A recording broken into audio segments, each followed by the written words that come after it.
Hello friends, good morning. मैं हूं MJ. सुबह सुबह का वक्त है और जैसे कि कल की वीडियो में मैंने बताया था आपको कि हमें बहुत ज़्यादा अभी एक्टिविटी प्लांट के पीछे नहीं करनी है। हमारे जो प्लांट की कंडीशन है, जैसे प्लांट अभी काम कर रहा है उसको करने दीजिए। ज़्यादा हमें इंटरफियरेंस नहीं करनी है। जैसे कि अगर आपके प्लांट के ऊपर आपको दिख रहा है कि प्लांट के ऊपर थ्रिप्स अटैक हो रहा है, आप इंसेक्टिसाइड का स्प्रे कर रहे हो, फिर भी प्लांट के ऊपर थ्रिप्स अटैक हो रहा है या तो हल्का हल्का माइट्स का इफेक्ट हो रहा है, तो बाद में उसको होने दीजिए। अगर प्लांट के पत्ते पीले होकर गिर रहे हैं तो उसको गिरने दीजिए। प्लांट के अंदर हार्मोनल चेंजेस हो रहे हैं जिसकी वजह से हमें ज़्यादा अभी इंटरफियरेंस नहीं करनी है और प्लांट को अपने अकॉर्डिंग काम करने दीजिए। जैसे ही फ्रेंड्स आपको लगता है कि प्लांट के ऊपर ये पेस्ट अटैक कम हो चुके हैं तो उसके बाद आप अपने प्लांट को प्रूनिंग करके हमें अपने प्लांट को फिर से तैयार करना है फर्टिलाइज़र वगैरह देके। तो प्रूनिंग डेट डिसाइड कर लीजिएगा। तो आज की जो वीडियो है वो एग्जैक्टली प्रूनिंग डेट डिसाइड करने के लिए है। तो प्रूनिंग डेट हमें कैसे डिसाइड करनी है? अब जैसे कि फ्रेंड्स टेम्परेचर बहुत ज़्यादा मैटर करता है जब भी आपको प्रूनिंग करनी होती है। एक चीज़ हमेशा ध्यान रखिए कि रोज़ प्लांट को अगर आपको ग्रो करना है, अच्छी तरह से ग्रो करना है, उसके ऊपर कोई भी एक्टिविटी करनी है, तो बाद में उसके लिए उसका नाइट का टेम्परेचर, रात का टेम्परेचर बहुत ज़्यादा मैटर करेगा। रात का टेम्परेचर अगर ठंडा होगा तो बाद में आपके जो प्लांट के फ्लावर्स हैं वो अच्छी साइज़ के निकलेंगे। अब यहाँ पे फ्रेंड्स एक चीज़ मैं बताना चाहता हूँ कि प्रूनिंग और फ्लावर्स, ये दोनों के बीच में बहुत ज़्यादा कनेक्शन है।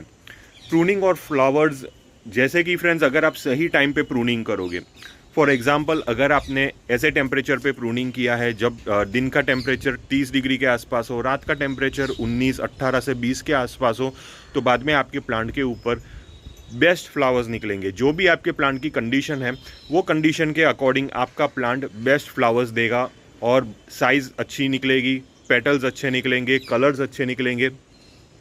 लेकिन अगर आपने प्रूनिंग ऐसे टाइम पे किया जब आपके यहाँ टेम्परेचर गर्म हो, नाइट का टेम्परेचर बहुत ज़्यादा मैटर कर रहा है। अभी भी मैं आपको बता रहा हूँ, नाइट का टेम्परेचर अगर आपके यहाँ 22 डिग्री 23 डिग्री टेम्परेचर हो और दिन का टेम्परेचर अगर आपके यहाँ 32 डिग्री 33 डिग्री हो, तो बाद में आपका प्लांट एक अच्छी क्वालिटी के फ्लावर्स नहीं दे पाएगा। ये गलती मैंने आगे बहुत बार कर ली है, तो इसीलिए मैं ये सारी चीज़ें आपके साथ शेयर कर रहा हूँ।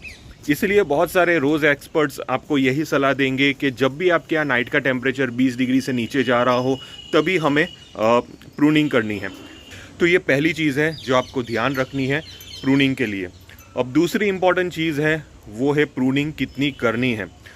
वो मैं आपको प्रैक्टिकली दिखाऊंगा कि प्रूनिंग कितनी करनी है। लेकिन मैं आपको बताऊंगा फ्रेंड्स, अगर आपके मन में डर है कि मैं अगर ज़्यादा नीचे से प्लांट को कट कर रहा हूँ तो बाद में प्लांट नहीं चलेगा, तो बाद में फ्रेंड्स आप ज़्यादा नीचे से प्लांट को मत करिए। देखिए, अगर डर तभी होता है जब आपके अंदर एक्सपीरियंस थोड़ा सा कम हो, और तभी हमें थोड़ा सा सेफ खेलना है। हमें बहुत ही ज़्यादा कॉपी करके सबको कॉपी करके फॉलो नहीं करना है। आपकी भी सुननी है, आपके मन की भी सुननी है। ऐसा नहीं है कि मैंने बोल दिया तो वो कंफर्म हो गया या तो किसी और ने बोल दिया। आपको अपने मन की भी सुननी है। तो प्रूनिंग एक ऐसी चीज़ है जो हर एक आदमी का एक पर्सनल तरीका होता है करने का, और इसमें क्रिएटिविटी भी हो जाती है। जैसे कि कोई आदमी प्रूनिंग करते टाइम फ्यूचर देख लेता है, जैसे कि मैं यहाँ से ब्रांच को कट करूँगा तो यहाँ से ब्रांच निकलेगी, ऐसे मेरे प्लांट का शेप बनेगा।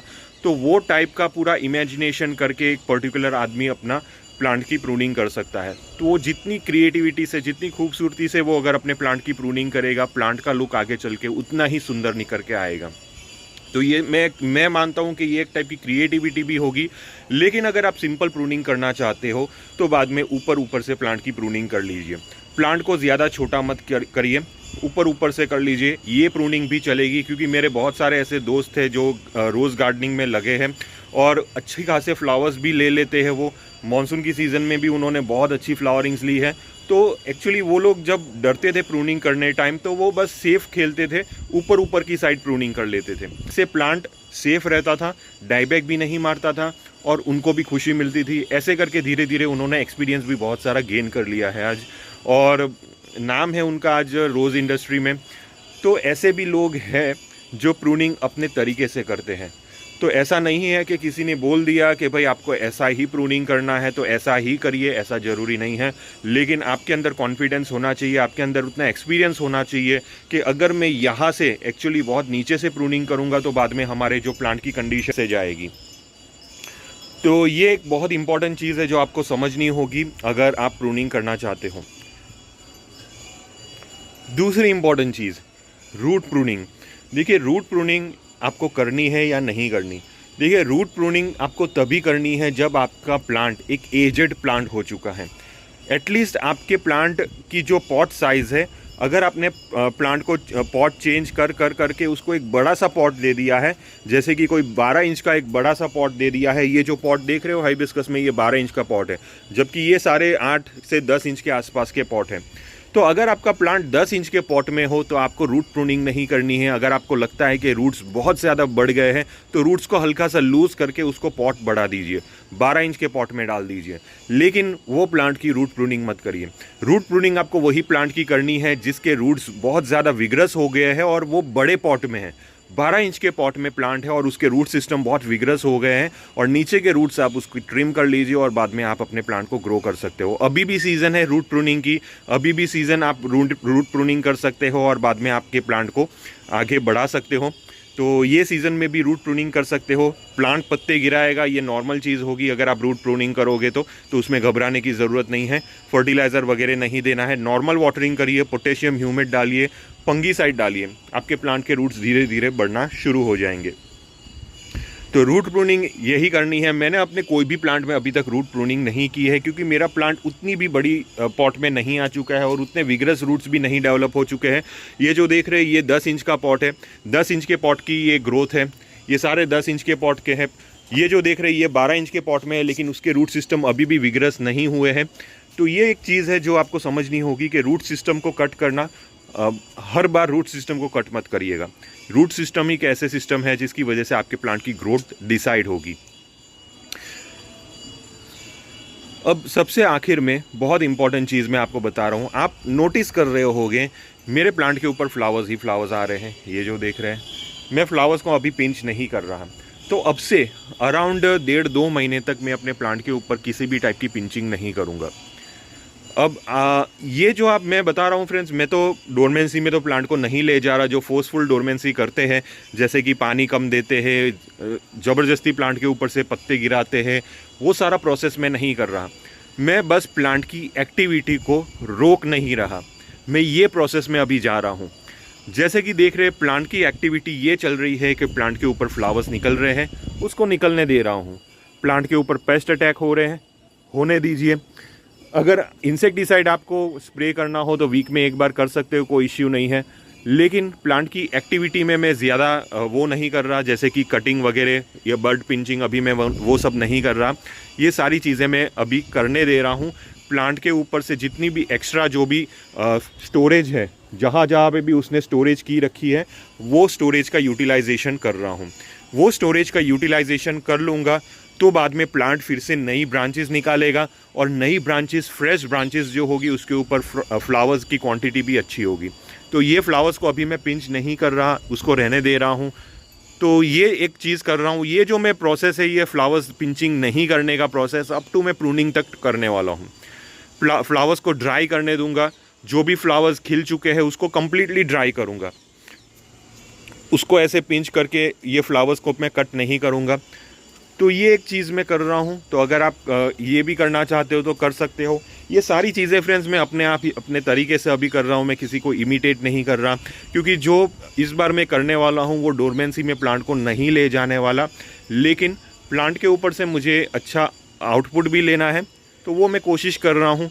तो अपने हिसाब से फ्रेंड्स मैं रोज़ ग्रोइंग में ये सारी चीज़ें कर रहा हूँ। किसी को फॉलो करने की ज़रूरत नहीं है, जो भी आपको ठीक लगता है वो करिए, लेकिन प्लांट को ज़्यादा डिस्टर्ब नहीं करना है। यही मैं अभी चीज़ कर रहा हूँ। अभी मैंने प्लांट को ज़्यादा डिस्टर्ब नहीं कर रहा। तो प्रूनिंग डेट कैसे डिसाइड करना है वो मैं आपको बता दिया है। प्रूनिंग डेट डिपेंड करती है अलग अलग सीज़न के हिसाब से। बहुत सारे लोग इमिटेट कर देते हैं कि भाई सर, राहुल सर ने तो अक्टूबर के महीने में प्रूनिंग कर ली, तो क्या हम अक्टूबर के महीने में प्रूनिंग कर लें? देखिए, ऐसा नहीं है। राहुल सर ने अगर अक्टूबर के महीने में प्रूनिंग की है तो ज़रूरी नहीं है कि आपको भी अक्टूबर के महीने में ही प्रूनिंग करनी है। राहुल सर ने अक्टूबर के महीने में टेम्परेचर के अकॉर्डिंग प्रूनिंग की है, तो आपको अपने टेम्परेचर के अकॉर्डिंग प्रूनिंग करनी है। मेरे यहाँ अक्टूबर में टेम्परेचर 20 डिग्री तो जाएगा नहीं, तो मैं प्रूनिंग नहीं करूंगा। मेरे यहाँ अक्टूबर में मे बी 22-23 डिग्री के आसपास रहेगा। तो जैसे कि मेरा पहला पॉइंट था कि 22-23 डिग्री में अगर मैं प्रूनिंग करूंगा तो मुझे रिजल्ट अच्छा नहीं मिलेगा। तो मेरे यहाँ जो टेम्परेचर जाएगा 20 डिग्री नाइट का टेम्परेचर, वो 15 नवंबर के आसपास जाएगा। तो मैं 1 महीने लेट प्रूनिंग करूँगा। तो ये हिसाब से फ्रेंड्स आपको प्रूनिंग डेट डिसाइड करनी है कि आपके यहाँ एग्जैक्टली टेम्परेचर 20 डिग्री नाइट का टेम्परेचर कब जाएगा। वो हिसाब से आप अपनी प्रूनिंग डेट सिलेक्ट करिए। और प्रूनिंग करने से पहले ये सारी एक्टिविटीज़ करना ज़रूरी है। इसीलिए ये वीडियो मैं बना रहा हूँ, ताकि आप भी अपने प्लांट को धीरे धीरे करके तैयार कर सकें। मैं फोर्सफुली प्लांट को डोरमेंसी की तरफ नहीं ले जा रहा, लेकिन कुछ ऐसी एक्टिविटीज़ है जो प्लांट की जिसको मैं डिस्टर्ब नहीं करना चाहता। और बाद में फाइनली प्रूनिंग करेंगे। प्रूनिंग करने के बाद जैसे ही इसका फेवरेबल टेम्परेचर आ जाएगा, हम फर्टिलाइज़र देके प्लांट को बूस्ट करेंगे। अभी एक और चीज़ भी आपके प्लांट के अंदर आपको देखने को मिल सकती है, वो है बेजल्स की। जैसे कि मेरे ये जो प्लांट है वो बेजल प्रोड्यूस कर रहा है। ये जो देख रहे हैं, यहाँ से दूसरे 2 बेजल्स प्रोड्यूस हो रहे हैं। तो आप सोचोगे कि बेजल प्लांट प्रोड्यूस कर रहा है तो मुझे इसको खाना देना होगा। ऐसा ज़रूरी नहीं है। अगर प्लांट आपका बेजल प्रोड्यूस कर रहा है, उसका मतलब ये है कि प्लांट के पास रूट सिस्टम अच्छे हैं। तो पानी ठीक तरीके से दीजिए, प्लांट वो बेजल डेवलप करेगा।